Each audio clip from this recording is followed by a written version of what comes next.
You're surrendering the streets to people who believe in spreading hate. One of the reasons they have these marches again and again is the fact that they can take control of the public square. The person who killed David Amos was outside my home on 6 separate occasions, intending to kill me. It's the responsibility of the rest of us to make Jewish people feel safe. Should they unrecognise the state of Palestine? It is undoubtedly the case that the recognition of Palestine was a reward for terror. I absolutely think that the recognition was a mistake. The person who was responsible for a knife attack on someone who was burning the Quran should be in prison. Yes. Their dream of a caliphate. The Islamists want to be united in one state under the black flag of Islam with a totalitarian view of the Islamic faith. Islamists want eventually the whole world. In that sense, it's very similar to Nazism. Where does it come from? The Quran? Confidence in our own values is absolutely critical. Tommy Robinson is a grifter. He says very similar things to what you've been saying. I have known Nigel Farage for 20 years. Did you ever think he would be Prime Minister before you? Would you join Reform? Why are you different just because you're a Tory? I'm Jonathan Sacerdoti. Michael Gove, thank you very much for talking with me. It's great to see you. How are you doing? It's a pleasure, Jonathan. Pleasure to have the chance to talk to you. So I thought it would be an interesting time to touch base with you because many in the Jewish community in this country are feeling very much at war within Britain. And I think there's a feeling that Britain has let down the Jews. Now, I know that you've been a very good friend of the Jewish community and indeed of the state of Israel over the years. So I wanted to ask you how you see things and how you think Britain is for Jews at the moment. Do you think there is a future for us here? Yes, but the situation is desperate. So I can completely understand why there's been a more profound questioning of the safety and security of the Jewish community in Britain in the last couple of years. And it's a tragedy that bears examination that it's since October the 7th, 2023, that the increasing anti-Semitism that we've seen for some time now has taken on an intensity that people have found beyond troubling. And of course, we're speaking in the wake just a week or so after the attack on the synagogue in Manchester. And that attack that I mentioned in an article that I wrote was something that was shocking and heartrending, but for the Jewish community, not surprising.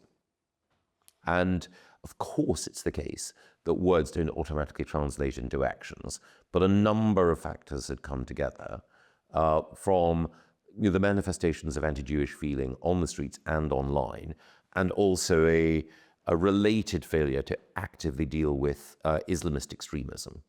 I should say that the most powerful currents of anti-Semitism that we see at the moment are from Islamists and the left, but it is also the case that you have a recrudescence of anti-Semitism on the right. It's more marked in the United States than in the UK, but it is striking that you do have figures on the right and online who more than flirt with, embrace anti-Semitic attitudes as well. So it's a terrible situation.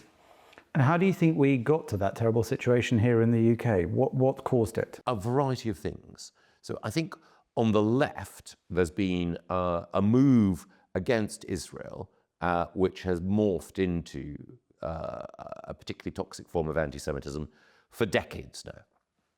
So broadly on the left, there's been a sense that the traditional notion of class struggle has been replaced by a more identitarian form of politics. And in particular, the left have seen their great cause as no longer the liberation of the working class. The working class has proved resolutely resistant to left-wing and particularly radical Marxist arguments. So instead, the new figure onto whom the left project their desire for revolutionary change is the victim of imperialism. And therefore, in order to sustain the left, they have to find agents of imperialism who are the villain. Every crusade needs a devil as well as a god, and the devil for the crusaders on the left has been colonialism, imperialism, the settlers. And Israel has become the emblem and the very heart of this antipathy and hatred on the left. Why? Because Israel's success actively proves all their assumptions wrong. So in the Middle East, you have a country composed, as Israel is, predominantly of refugees and asylum seekers. Which the left ought to like. Exactly. People who have themselves been persecuted and themselves been on the receiving end of prejudice, for generations. And yet these people, again, ironically, because of the communal sense, because when Israel was created, it was a labor creation in a sense, in both senses of the word. But that country, because of its democratic principles, because of the sense of the national community that had been built there, because it believes in free speech, but because it believes in free markets, because it believes in a personal space for people's identity and sexuality, because it believes in all of these things, which we call Western, but which I think are best described as humane, it's a success. And then all around it, you have countries, many of which are blessed with material resources, which Israel never has been, which have been failures. And that thought is impossible for the left to bear. And so what we've seen is an ideological dislike, to put it mildly, of Israel. And that has morphed into a profound feeling that Israel, the expression through the Jewish homeland of a Jewish spirit, that can't be borne. And so what you have is an antipathy towards Israel, which extends to a broader hostility towards diaspora Jews, unless those diaspora Jews disclaim any sort of allegiance or respect for Israel. The one thing you can do and be a hero to the left is if you say, as a Jew, and then you criticize Israel or argue that it shouldn't exist. And that in itself is anti-Semitic, because it's people who are not Jewish saying, okay, I will tolerate you being Jewish, but on my terms. So I agree with all of that. And the bit that I want to ask you about is, what about the right? I would say this wave of anti-Semitism and indeed anti-Israel feeling wasn't born upon the victory of the Labour Party only a year or so ago. Indeed, many people despaired when David Cameron took over as Foreign Secretary, and the government's opinion, the Conservative government's opinion on Israel and actions on Israel seemed to change rather rapidly. Indeed, the refunding of the Palestinians through the aid mechanisms that Israel tried to show were corrupted and funneling money towards Hamas and other groups like that carried on under the Conservatives. So, and I'm not saying it as a gotcha, I'm asking why you think the right has also adopted exactly the same set of ideas towards Israel. I think that there's a broad intellectual current that prevails in the United Kingdom and across the West, particularly in other European countries. You can see it more markedly in Ireland and in Spain, which has influenced institutional life. So the sort of person that you will find in the Foreign Office, the sort of person, many of them wonderfully intelligent and idealistic, some more cynical, but still, smart people, have been brought up institutionally, either in the academic institutions that they inherited or the Foreign Office that they join, with a particular view of the world. So if you take, the type of person who finds themselves Consul General in Jerusalem, or the type of person who finds themselves advising the Foreign Secretary on Middle Eastern policy in government, they will tend to have a particular view, and that view will be shared by many in the NGO and in the development world as well.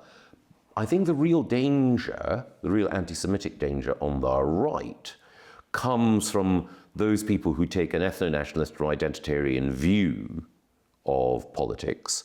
And so it is striking that, for example, you have people like Nick Griffin, the former BNP leader, who's appeared on a podcast hosted by an Islamist, explicitly Islamist person, and they are peddling anti-Semitic conspiracy theories of a kind that see in horseshoe theory Islamists and neo-Nazis meeting.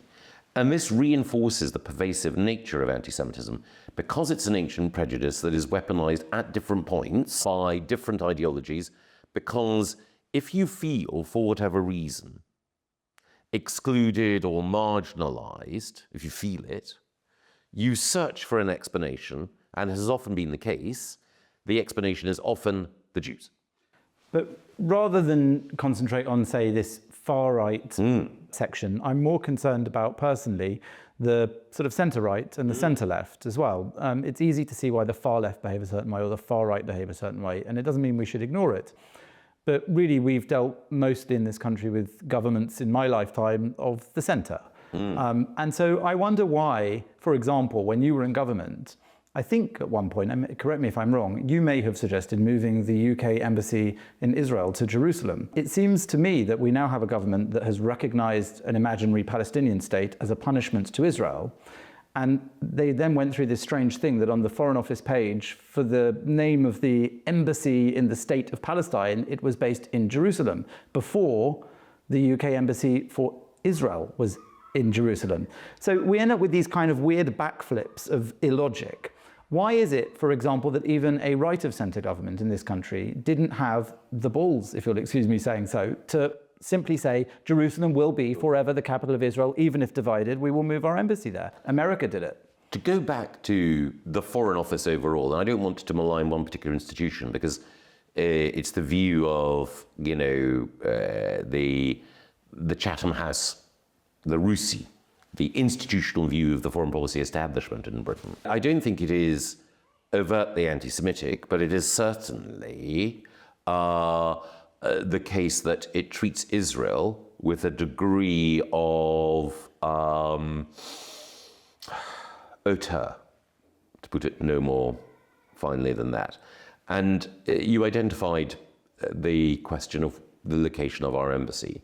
Before Donald Trump moved the American embassy to Jerusalem, I don't know that any other Western country had. I think the Czech Republic may have either preceded or succeeded Donald Trump in doing so.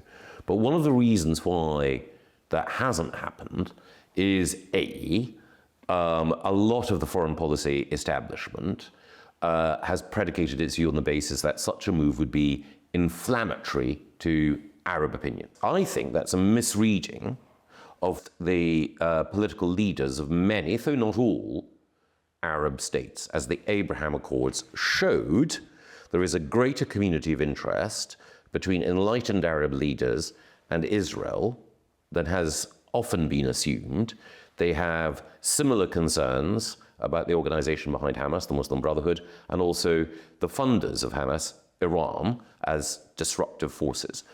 But there is a standard, as I say, Chatham House and Foreign Office view, which is peace in the Middle East depends on the creation of a Palestinian state, come what may, which will also have East Jerusalem as its capital, come what may, and it will be built on the 1948 borders, more or less. This is absolutely fixed. And anything that may be even perceived to threaten that and to upset that arrangement is a mistake. And anything that is seen as an Israel win will be construed by Arab political leaders as a loss. And in the zero-sum game, it's part of the role of Britain and others to act in an almost Solomonic way and to say that Jerusalem should be like that child in the Bible, split.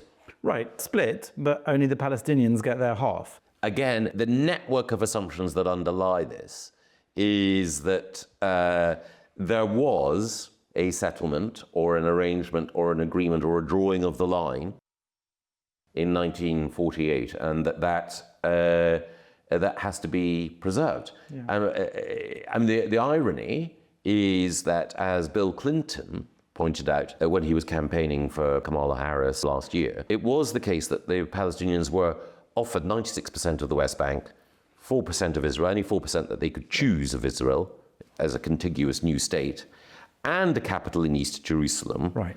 And it was still rejected, partly because of their demands on the right of return, which in effect was a way of saying that they wanted to dismantle the existence of the remaining part of Israel as any type of Jewish state. Right. So in that case, when there is a government that isn't this one, let's say there's a Conservative or Reform UK government at some point in the future, should they unrecognise the state of Palestine?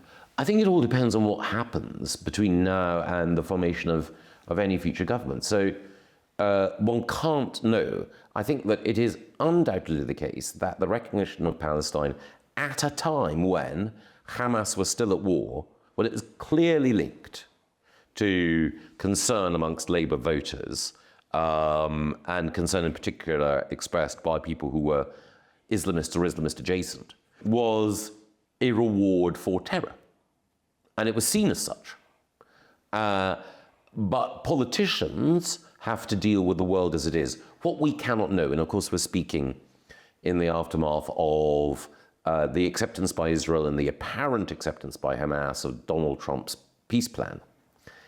It may be that we see political developments amongst the Palestinians that mean that there is a viable democratic state in 2 or 3 years' time. So at the very least, you're saying in 2 or 3 years' time, maybe we should recognise the states. I mean, the Montevideo principles don't say that a state is recognised because maybe in 2 or 3 years' time, a rotten, corrupt terrorist grouping may perhaps decide that that's not the best way forward. So to my mind, I'll ask it again because I think it's important. I think another government other than this one should immediately de-recognise a Palestinian state, because there isn't a Palestinian state. Even the Palestinian Authority, even pre-October the 7th, was not committed to peaceful coexistence, non-violence, didn't have defined borders or a defined population.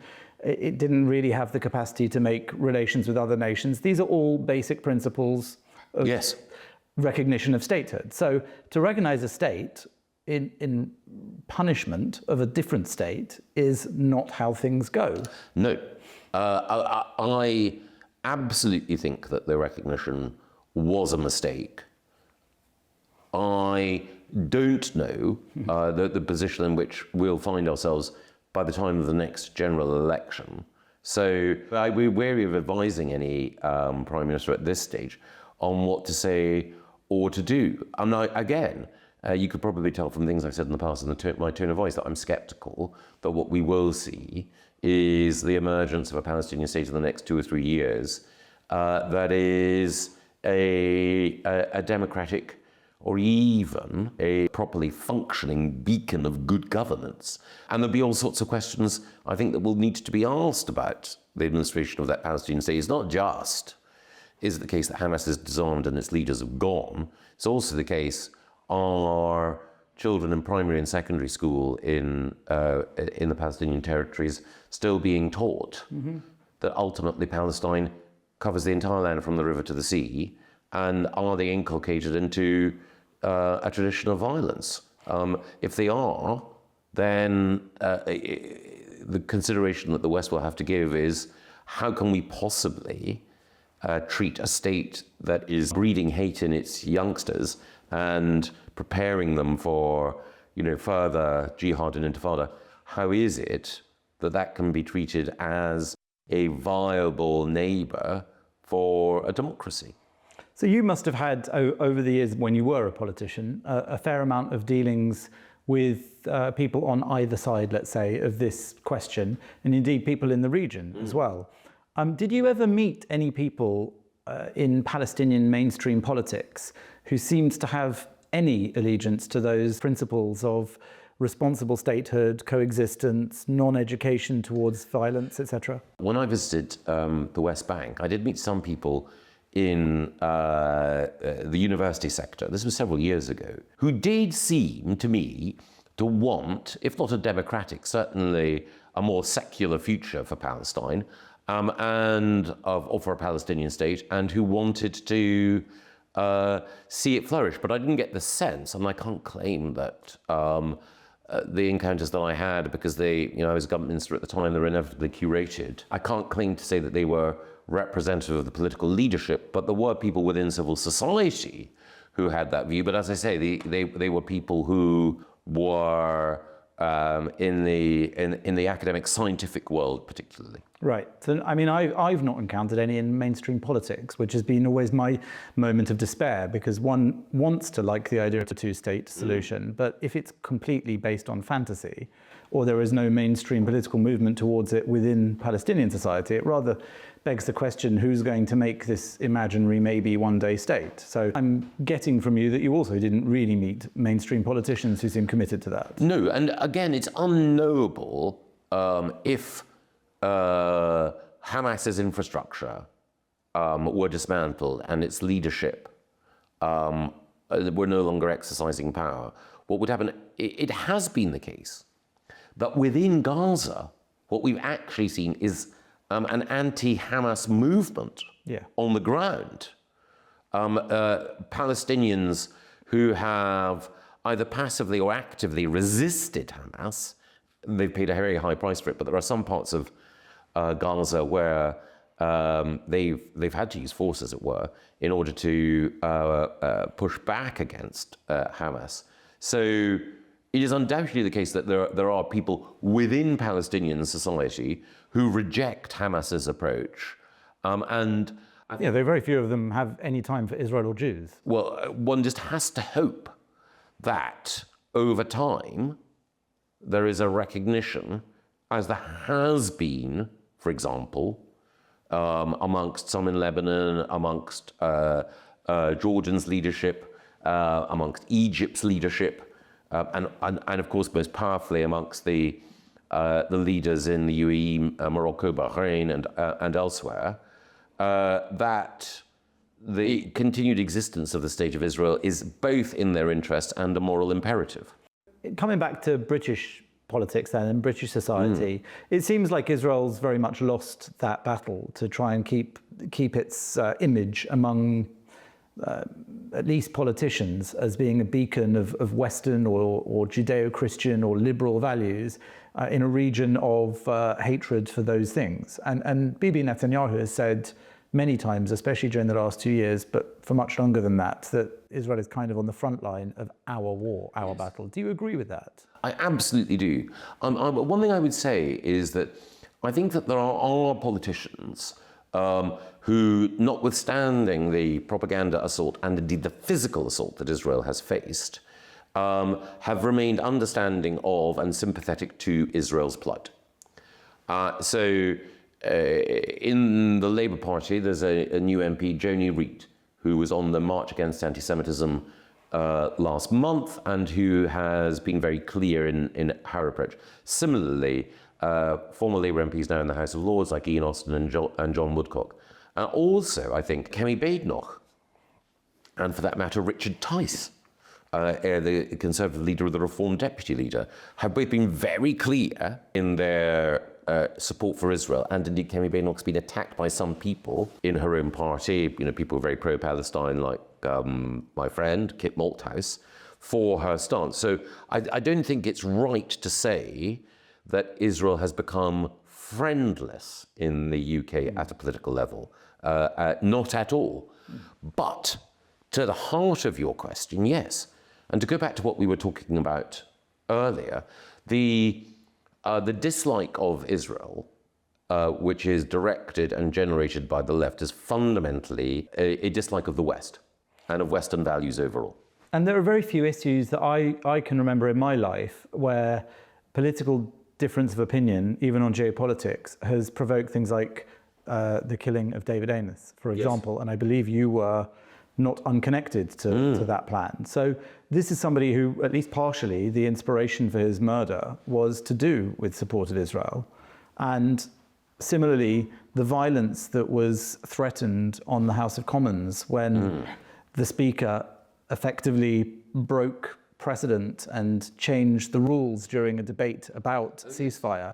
All of these things, to me, point towards a very different kind of disagreement politically, one where people will use violence in the UK against British politicians on this issue. And so in that sense, I feel there is very much a connection in the way that Netanyahu says, because this is an issue of in democracies, we don't attack each other in that Yes, way. I think it's more profound even than that. You are right. David Amess was an office bearer in Conservative Friends of Israel, a supporter of Conservative Friends of Israel, I should say. Before he was killed,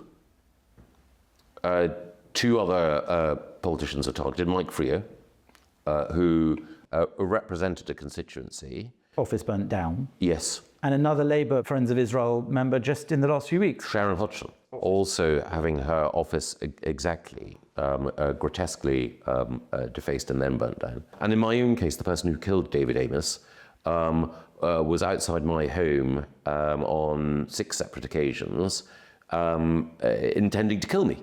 Right. He is clearly someone who was influenced by Islamist ideology, was an Islamist ideologue. But I think it's important to understand that Islamism, as an ideology, sees Israel as an emblem of everything that is wrong, not just because of its success as a democracy, but also because it is a reminder that their dream of a caliphate, the Islamists want, first of all the lands that Muslims in the past have occupied, to be united in one state under the black flag of Islam, with a totalitarian view of the Islamic faith applied as a political system governing everything. And so Israel has to be wiped off the map. But it's also the case that Islamists want eventually the whole world to submit to that vision. Now, it sounds sort of absurd in a way, but unless you understand where that totalitarianism comes from. Where does it come from? The Quran? No, it comes explicitly from thinkers like Maududi, Qutb, al-Banna. They're all thinkers who are 20th century ideologues who were seeking to explain why it was that Islam was, and Islamic countries were in retreat and in eclipse after the collapse of the Ottoman Empire. And their argument was that Muslims were in a state of jahiliyyah, ignorance and barbarism, apostasy. And what they needed to do was to recover a purer version of Islam and get rid of corrupt rulers and spread it across the globe in the way that had been the case as they saw it the Golden Age. And in that sense, it's very similar to Nazism, which again argued that a generation of weak leaders had betrayed the greatness that had once been due to a particular people, and that greatness could only be recovered through purification and violence. I hear most of that, and it's a very useful summary of that position. I suppose what I'm pushing at here, and it's an open question rather than a leading one, is doesn't that get its inspiration from Islam, the Quran, and indeed the conquest of nations by Islam well before those thinkers you mentioned? So the idea of Islamic conquest is not specific to Islamists, not specific to the Muslim Brotherhood. It is something that pre-existed. And so even Muslim reformers I speak to, when I ask them, are these Islamists carrying out or practicing Islam? They say, yes, they are. I just want my version, which doesn't believe what you've just described, to win out over them. At the bottom of it all, is there a problem with Islam? I don't believe so, no, not inherently. Islamism is a perversion of Islam in the same way as Marxism is a twisting of socialism. I'm not a socialist, but I think it is a noble impulse. And fascism or Nazism is a perversion of nationalism or patriotism to make it ethnically based, exclusionary and violent. So I think it is very important to draw a distinction between the two. But it is the case that whether it's the Ahmadiyya community in our country, whether it's the way in which we've seen people from the Borelwi tradition or the Sufi tradition or other traditions seek to counter Islamism, it's often the case that some of the strongest voices against Islamism are Muslims themselves. Who get killed. It is a challenge, certainly, as the Ahmadiyya community know, but it's undoubtedly the case that there are people who are sincere and believing Muslims who lead exemplary lives and display courage, and I I think that a proper understanding of Islam helps, and a drawing of a distinction between Islam and the ideology of Islamism helps, because the people who are running, for example, the United Arab Emirates, totally understand the threat to themselves and their citizenry from the Muslim Brotherhood and from Islamism.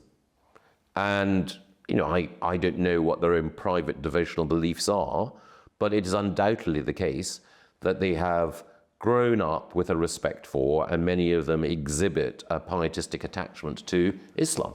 So if Islamism is, to paraphrase you, the new Nazism, and if Islamism is the battle within Islam, which causes it to be, in certain contexts, problematic for those of us outside Islam, especially here in the UK or in the West, does that mean that the battle for the future of our country lies within Islam, and all of our futures depend on who wins out within Islam, a religion based on the Quran, the text that those Islamists draw their inspiration from? And if so, what are the rest of us meant to do? Well, I think upholding democratic values and countering extremism more effectively, because the danger that we face, or the dangers that we face and the dangers that the Jewish community face, come most prominently and critically from Islamism, but they also come from fellow travellers on the hard left, and they also come, as I mentioned, from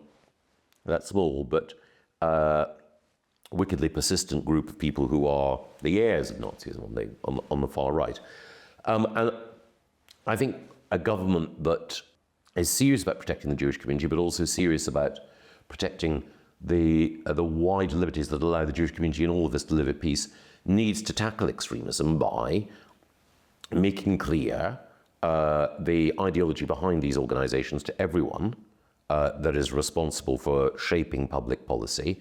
And that means denying these organizations the freedom of maneuver that they've had hitherto, and being clear and robust and confident in our own story, and understanding, as we did during the Cold War, that there is a battle for hope in the future, in which confidence in our own values is absolutely critical. So in everything from the debate on reparations for slavery to whether or not we decide that certain people from certain organizations are going to have access to government funds in order to provide nursery schools or other public services, there needs to be that vigilance, that capacity to join the dots. So if we then translate that into concrete actions, we hear a lot about two-tier policing, Yes. for example, these days. I don't know if you subscribe to the theory that we live in a state with two-tier policing. Do you? I don't like the phrase, but it is an uncomfortable fact. Yeah. So, I mean, when someone like Lucy Connolly is imprisoned within, a couple of days, and then people who were in mosques preaching the death of Jews to actual congregants didn't even get a visit from the police, how can you think it isn't two-tier policing? I mean, there was that broadcast, I think, on Talk TV after October the 7th of British mosques with British imams preaching the death of Jews to their communities. And someone who said, I wouldn't care if they burned down a mosque, goes to jail. But somebody inside a mosque who says, kill the Jews, didn't even get a ring on the doorbell like somebody who misgendered someone on X. No, so you're absolutely right, and it's more than two-tier. There's a spectrum here, and one of the reasons why I dislike the phrase is I think that it's being used by some people who are intent on strengthening ethnic and racial division in this country rather than resolving it. That's the first thing. The second thing is, I think Lucy Connolly is not just a thin reed on which to base this argument, but the wrong case. I personally don't believe that she should have gone to prison, but I actually take the quite liberal view that almost 90% of the women in prison shouldn't be in prison. Okay. But I do think that what she said broke the law. And so I don't think that, she's not Václav Havel. Well, should an imam that preaches in a mosque go to prison? Well, but that's the thing. Yes. And also, to take a case in point, you have the person who was responsible for a knife attack on someone who was burning the Quran. Should be in prison. Yes. And you also have the case where the guy who's an Iranian dissident, who was on the fringes of the Palestine Solidarity Campaign marches, holding up a placard saying Hamas are terrorists or Hamas equal terrorists. My good friend Nihat Ghourbani, arrested multiple times. Yes. As just basically, the police are constantly aggravating him for no good reason. Yes. So if a police officer were here, or certainly if a senior police officer were here, I imagine he would say, we're doing it for his own safety. But the approach that's taken towards the policing of these protests, and it extends to some of the other cases that you mentioned, is an approach to policing which is governed by an idea that maintaining civil order in the moment is the most important thing. So that you don't go, the police would argue, mob-handed into the crowd to arrest someone who's saying something. You use surveillance in order to identify the person. Yeah, but so that, I assume you would agree, is a massive problem. You're surrendering the streets to people who believe in spreading hate. And they know, one of the reasons they have these marches again and again is because they know that what they're advertising is the fact that they can take control of the public square. Right, so domination and subjugation of the rest of the country. Well, again, what they want to demonstrate is that they're flexing a muscle. So I made the point in The Spectator a couple of weeks ago. I drew a comparison which I worried about, but I think was justified with Weimar. In Weimar, you had the brown shirts seeking to exercise control on the streets in a way that said, people don't dare mess with us. And it was sending a message, and a message that this was a self-confident and growing force, and if you wanted to be on the side of the strong horse of the bullies, there they were. And in the same way, while I'm glad that the police will pursue some of the individuals after the fact, that is a sign of weakness rather than strength in dealing with people who are deliberately setting out to generate hate. And as a result of all of this, whether you call it two-tier policing or whatever you want to call it, there's a massive movement in the country of dissatisfaction. And I think it's been reflected both in electoral ways through the result and also on the streets. What do you make of people like Tommy Robinson? Well, I'm afraid I think Tommy Robinson is a grifter. I'm afraid that he has sought to channel anger and disquiet in order to make himself a celebrity, and a celebrity who trades in notoriety in order to make money and to perpetuate a certain myth about himself. Have you met him? I have never knowingly met him, but it's entirely... That's a very politician answer. No, but it's entirely possible. Okay. Would you meet him? I would be perfectly happy to do so. I don't think there's anyone whom I would say I would never meet. No, when I ask it, because I suppose what I'm saying is I hear your description of him. I did meet him actually a few days ago. He was sitting over there. So I experienced in our conversation, because I really wanted to understand who this man is as a result of the discussions. And I wrote for The Spectator, as you know, a piece that I went to his march out of curiosity. Yes.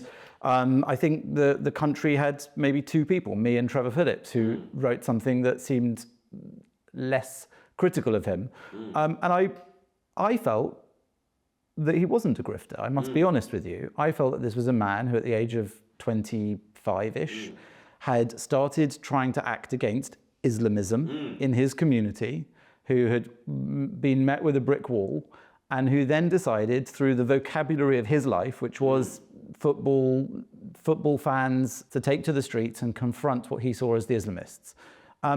In terms of his message, everything I've seen from that early Paxman interview through to the conversation I had with him, he's entirely consistent, and he says very similar things to what you've been saying to me in the last half an hour. But I don't think people would necessarily think you're a grifter or that you did all this to become Michael Gove, the household name, or the man of power, or political influence, or media control, or whatever it is. So why do you think that of him? Is it just snobbishness? I would hope that it's not snobbishness, because I'm not myself from a particularly genteel background. However, I do look at some of the people who have supported him and look at some of the people whom he chose to have as spokespeople there. People like Katie Hopkins, I don't wish her any ill, but it just seems to me that she's someone who deliberately sets out to divide. And I think there's a tradition now of people in America and elsewhere that are influencing the UK, where you don't have principled, thoughtful opposition to mistakes that government are making. You have people who sensationalize and seek to divide. But I'm not an instinctive restrictor of speech. And more to the point, your observation and Trevor Phillips' observation about the march is true. There were many people who felt sufficiently angry or moved by changes in society that they felt they had never been consulted about and which were antithetical to their notion of what a flourishing country should be, which led them to go on that march. And in a way, I felt that march wasn't really about Tommy Robinson. So the allegations that he's a grifter or trying to make a sort of life of celebrity and wealth for himself seemed very unfair. I mean, the guy's life seems actually pretty hellish to me as a result of all the various things he's done, admittedly. But to move on from him then, because I do hear that from a lot of people, and indeed, to take it back to Jews, I think a lot of Jews feel between a rock and a hard place, in that you have on the one hand the Corbyns and the Zara Sultanas and the far left and the recognition of Palestinian statehood as a reward for genocidal attack on Jews. And on the other hand, you have hundreds of thousands or millions, who knows, taking to the streets with Tommy Robinson, and they feel similarly to you about him. And that leaves them, even if they agree with some of the ideas he or others have on Islamism, in a very difficult place. So where does that bring us? Maybe it brings us to Nigel Farage. What do you make of him? Well, I have known Nigel Farage for 20 years, longer actually. I first met him when I worked at the Times. And I think he's a formidably skilled and talented politician who's been pretty consistent in his worldview throughout. I think that he feels hard done by the Conservative Party. I respect his commitment to the causes in which he believes. Is he a grifter in the same way? I don't believe so, no. I think there are two things. One is Nigel Farage himself has been deliberately determined to police the boundaries of the parties which he's led. Determined to ensure that he's led parties which have had a distinctive position on Europe and a distinctive position now on migrations, other issues as well, which might be attractive to some people who are genuinely divisive and extremist. And he's tried to ensure, and not just tried, succeeded in ensuring that a line is drawn. And I think that he hasn't always been recognized for undertaking that effort, and I think it is sincere. The other thing, though, that I would say is in his style of operating, he is a natural insurgent. And the concern that I would have, which I've written about in The Spectator as well, is I don't know. I mean, I'm not saying he doesn't, I just don't know that he has the temperament, the team-building ability, the patience to do the job of Prime Minister. You said you met him first how long ago? Well, I met him when I was working at the Times, and I played a small part in helping to resolve a dispute that he had with the Times, and I've known him on and off since then. And did you at that time ever think he would be Prime Minister before you? No. Do you think he will now? Well, I mean, I never thought until later in the time that I was Member of Parliament that I could ever be Prime Minister. No, I didn't think, no. I thought that he was always going to be, for as long as he wanted to be, a significant figure in British politics. And I think it was a mistake for the Conservative Party to have treated him so shabbily in the past. And do you think he could become our Prime Minister? Absolutely. There's every chance that it could happen. And so what do you see happening in that case? Because if the Conservative Party doesn't recover, what's the most likely thing? Is it that, just before the next election, half of the Tories who think they can are going to jump ship and join Reform, and then that might give it the boost that the rest of the country who's nervous about it feels it needs to have faith in it as a governing party? I don't know. Would you join Reform? No. No. I think it is the case that by the time of the next election, whichever is seems to be the dominant party on the right, I expect that exasperation with the Prime Minister, Keir Starmer, or whoever it might be actually, would be so great that whoever was in that position would benefit from people who wouldn't normally necessarily vote for that leader, thinking, I have got to go for it because I want Keir Starmer out. On that basis, if that was Nigel Farage, then he could benefit from it. I would hope it would be Kemi Badenoch. And again, we're meeting in the aftermath of what was a more successful conference for the Conservative Party than many people thought. But whichever one it is, I think that there will be that benefit. People talk about pacts and defections and all the rest of it. I actually don't think that a pact is sensible or sustainable for either side. I don't think politics works that way. There may be other defections, but I don't think that they make a huge amount of difference, because it's the quality of the leaders and the message that they send that will matter. You would very, very instinctively said, no, never, you wouldn't join Reform. Why wouldn't you? If they are the insurgent right-wing party, and if they are the best chance of an agenda that you think is better for this nation winning, say, over the Labour Party, I assume you would find yourself more in alignment with Reform than with the current Labour Party. Why on earth wouldn't you? I mean, what's the point of being tribal about this just because you're Michael Gove? Why wouldn't you look at it, say, I have a lot to give this country still. This party is pursuing proper right-wing policies. I think I could be a part of it and contribute. Why instinctively no? Because I'm a Tory. Why? That's not a religion, is it? No, but it's a way of looking at the world. Mm-hmm. And so there are other traditions on the right. There are people who are right-wing liberals, market liberals. I'm not. I see Reform as an insurgent party that has an impatience towards Britain, its institutions, and so on, which I can completely understand because of the way in which people believe that incumbent governments have behaved. The way you talked about the Foreign Office, the way you talked about the think tanks, you have exactly the same impatience. So why not say, here's someone who's going to do something about it. The Tories didn't. You had 14 years. You didn't deal with the Foreign Office in that respect. Maybe Nigel Farage will. You didn't deal with the immigrants in that respect. Maybe Nigel Farage will. A genuine question. Because I'm not a tribal person politically. No. And as a Jewish person, I recognize that we are less than 0.5% of this nation's population. The way we vote, I suppose, if we are concerned about the things we may be as a community, we need to pick the best chance and back them and try to influence them to make them like what we want. Why are you different just because you're a Tory? Well, there are two things. One is it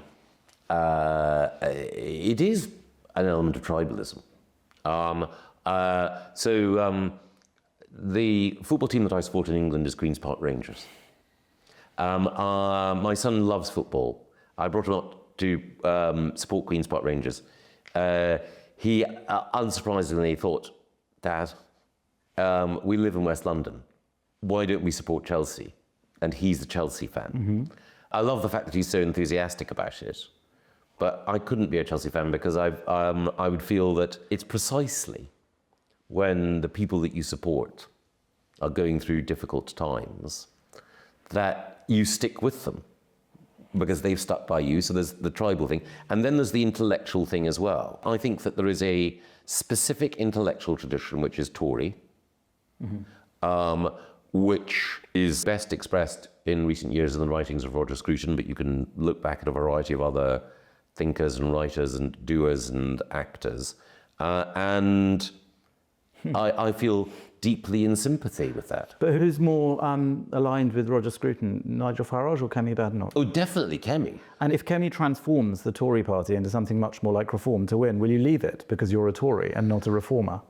Well, it's always theoretically possible that a political party could so twist itself away from its traditions that you would find it difficult to support. But I think that there is, in Britain, a tradition, and it goes back, and it's taken different forms, but it goes back a belief in limited government, liberty under the law, the importance of the nation, a respect for institutions, even as sometimes they're corrupted and they need reform, which is Tory. And in the same way as there are people in France who are Gaullists, who would hate Macron and certainly hate the left, but wouldn't vote for Le Pen or Bardella.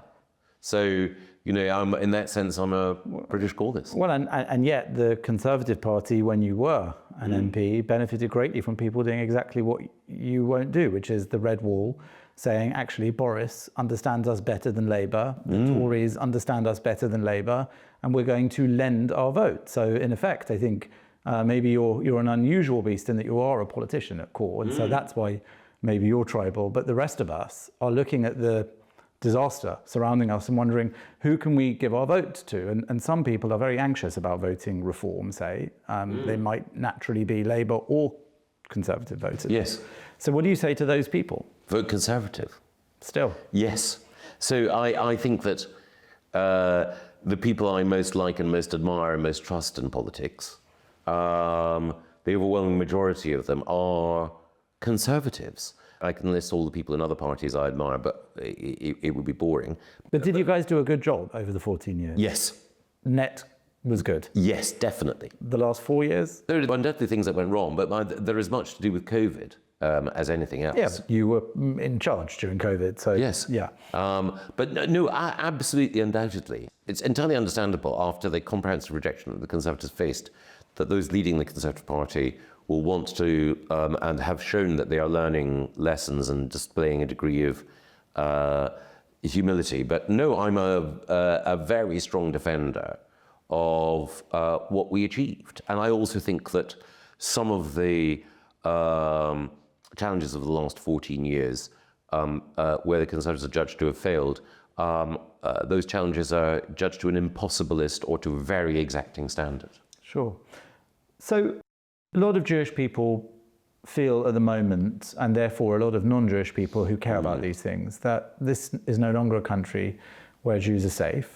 2 Jews are dead who weren't a few weeks ago as a result of an attack on them for being Jews in a synagogue. Your own life was basically threatened by somebody who disapproved of your support for Israel, who then killed David Amos.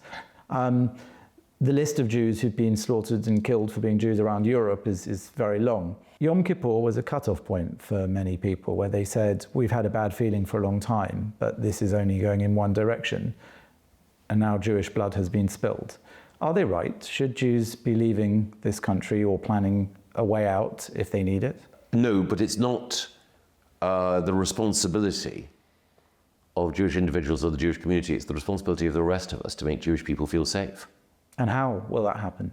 Well, the Prime Minister said, and you know, people are entitled to take it with a pinch of salt, that he'll do what it takes. And I think that there are steps that pinch of salt. Yeah, well, there's steps that can be taken, and I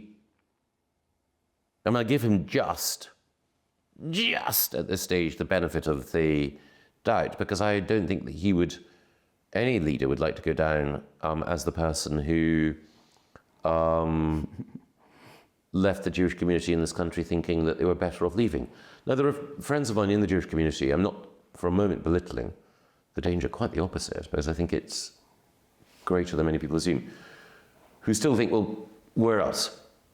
Where else can Jewish individuals in the Jewish community feel safe and valued and loved and trusted and at home? I can think of one place. Israel. But it should be the case. Israel's existence is both the ultimate safeguard, but also a reminder of where anti-Semitism has led. And it's a fundamental sickness in your society, one society. And if we don't have a society in which the Jewish community feels safe, then we're not safe. And you mentioned Benjamin Netanyahu saying that, Israel's in the front line. The Jewish community's fate it's an ineluctable law of history. The countries where the Jewish community feel threatened are heading on a path to darkness. And we're well and truly there. I mean, people have said, the Jews are the canary in the coal mine. Exactly. But they're not. In fact, if we just look at Manchester, the Manchester Arena bombing wasn't aimed at Jews, it was aimed at Westerners, it was aimed at little children, it was aimed at people enjoying music. And it was the same ideology which aimed at those people. So I sort of wonder what it could possibly take in your mind to wake up British people to this very real threat. Do you think it is the biggest threat we face at the moment? And what do you think it will take? Blowing up the Tube, blowing up Manchester Arena, killing Jews in a synagogue, London Bridge, assassination of members of parliament. What does it take to wake up people who actually aren't really asleep? They're just pretending to sleep. I have spent 20 years trying to get people to listen to that alarm.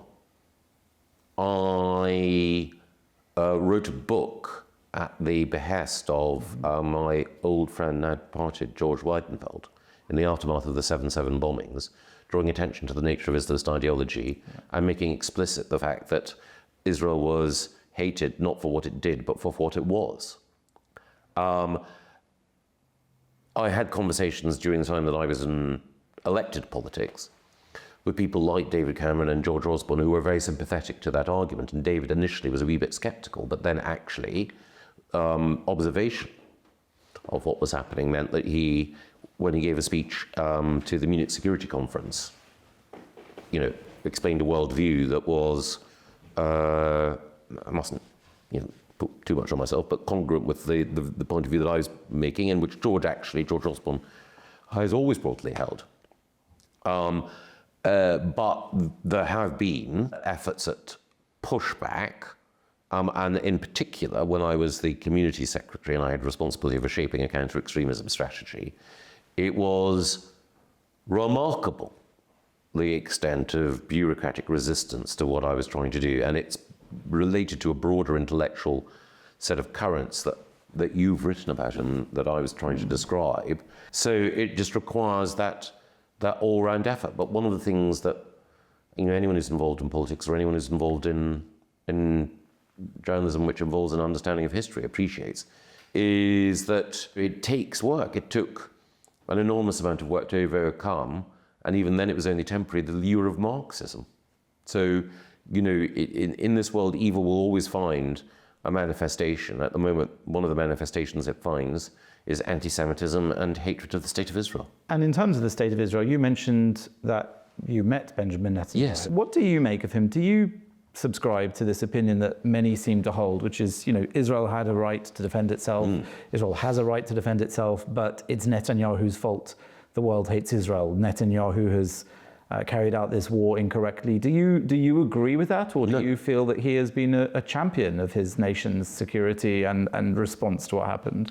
Every politician is flawed, but the account of Netanyahu and the criticism directed at him, I don't subscribe to. His response to what happened after October the 7th, and you can argue that for any Israeli prime minister to have something like that happen on their watch is an indictment on their record. They shouldn't allow that to happen. But his response, I think it's hard to imagine that the leader of any democracy, when something like that had happened to their own people, wouldn't attempt to deal with the organisation that was responsible. It's undoubtedly the case that the way he handled Hezbollah and the way that he handled the Iranian nuclear program have contributed to making the world safer. It's undoubtedly the case that the fall of Assad, and we don't know where that will lead, but the fall of Assad was related to the way in which the Iranian alliance took significant blows in the aftermath of October the 7th. And there were weapons of mass destruction, potential weapons of mass destruction in southern Syria, that he prevented from falling into the wrong hands. The Druze people of southern Syria, he's protected as well. And the idea that he's perpetrating a genocide, when Donald Trump says, okay, here's a peace deal, the person who's allegedly prosecuting a genocide says, okay, and then the other side say, we're not so sure, at least initially. The idea that it's a genocide is absurd. Now, I think it is the case that it was a mistake to launch the attack on Qatar, or specifically on the Hamas headquarters in Qatar. Well, I guess because it failed. Had it not failed, would you have thought it was a mistake? Well, that's the thing. The other thing is, it may be a mistake, but it seems to have worked. But it maybe contributed to the situation that we're in now. Yes. Had I been in the Israeli war cabinet at the time, I would have, I suspect, blanched at that. But Israel's fighting a war for its survival. Well, and in many ways, it didn't fail. It didn't kill the leadership. It did push Qatar to actually start doing what it should have done 2 years ago, which is pressure Hamas to accept the negotiations along the terms of the Netanyahu and Trump. Oh, exactly. We don't know what conversations Qatar and its leaders were having with the United States beforehand. Yeah. But I think you're absolutely right that we may have to make a judgment about it in the context of a country fighting, as Israel has from its birth, for its survival. And the other thing as well is that, as a point that was made to me, the IDF, again, all armies make mistakes.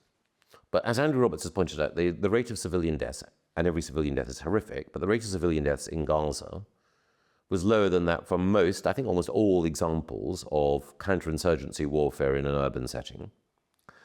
That happens because the IDF, it does make mistakes, has a doctrine which tries to limit civilian casualties.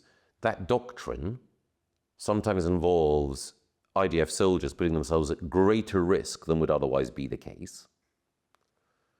And that means that the Israeli Prime Minister, in effect, is saying to mothers in Israel,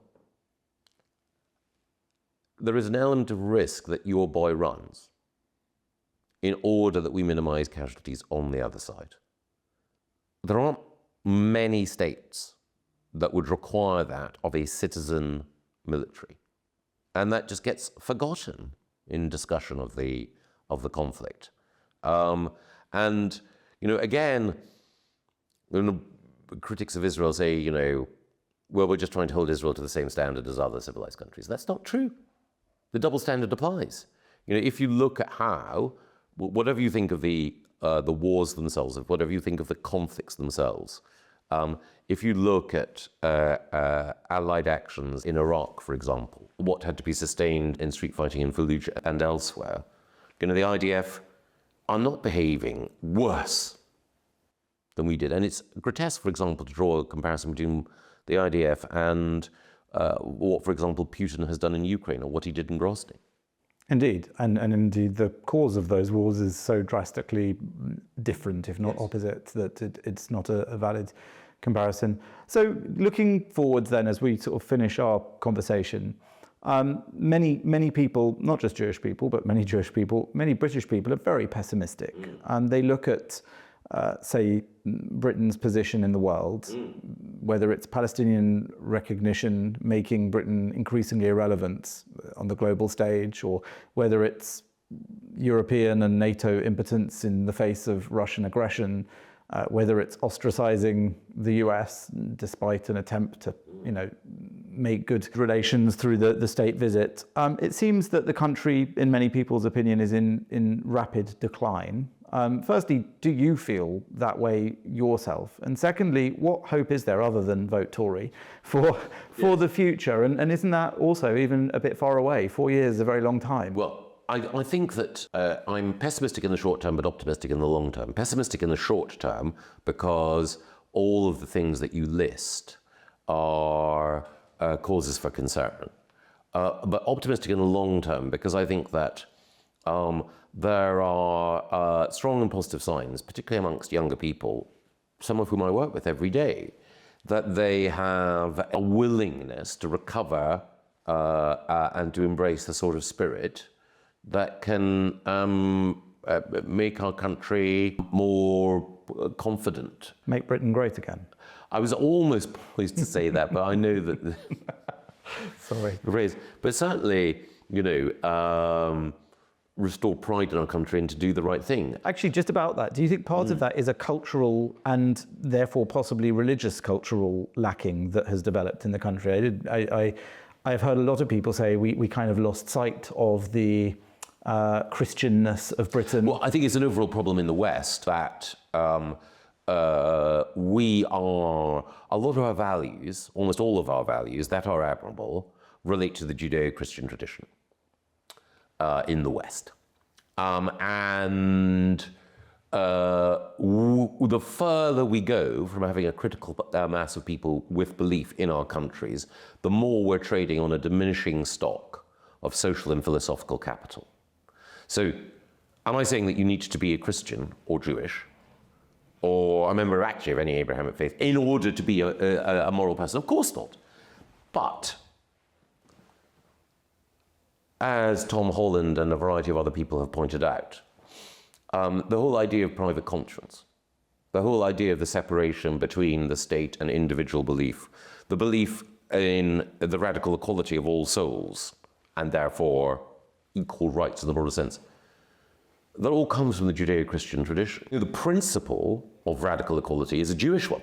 Equality under the law. Exactly. We read it just the other week on our Saturday parasha. And the principle also of the sacredness of human life is a Jewish one. Mm-hmm.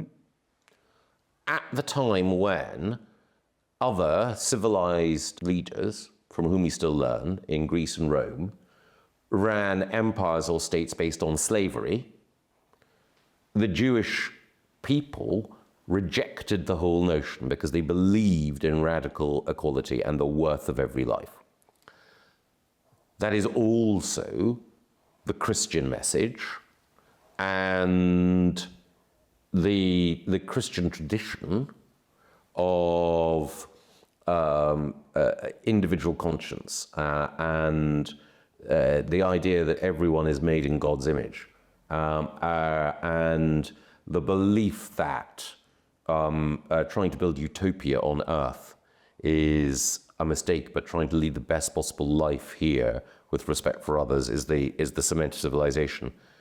Those are all the underpinnings of what we've come to call liberal society. It's like the ore in the steel-making process. And, without that, then there is a worry, definitely, about the durability of the values that keep everyone safe. Well, it's very reassuring to hear you say that, and I in my optimistic moments, share some of your vision of what might happen, and certainly a lot of hope that is the case. So thank you very much, Michael, for talking with me today. No, Jonathan, thank you. It's been a great chat. I could keep going, but we'll do it another time again. I hope so. Thanks so much. Thank you.